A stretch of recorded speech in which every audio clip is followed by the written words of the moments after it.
हाँ जी। आप देख सकते हैं कि इस वक्त इमरान रियाज खान को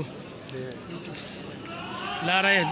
देखो आप सही देख सकते हैं, इमरान रियाज खान को लेकर आ रहे हैं। वो हंस रहा है,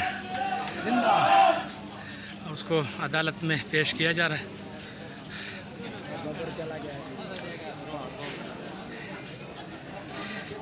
पुलिस ने सारे जो यहाँ के लोग हैं सारों को हटा दिया है ताकि नाराबाजी ना हो।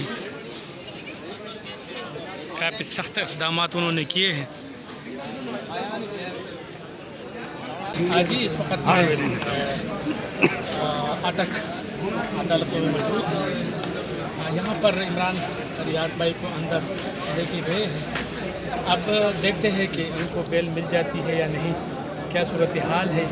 मेरे साथ रहे, काफ़ी सिक्योरिटी के बहुत सख्त इक़दाम किए हैं, किसी को अलाउ नहीं करते।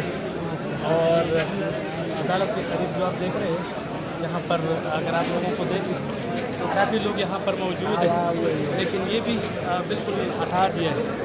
नाराबाजी पर पाबंदी है, सबको कहा है कि किसी ने नाराबाजी नहीं करनी।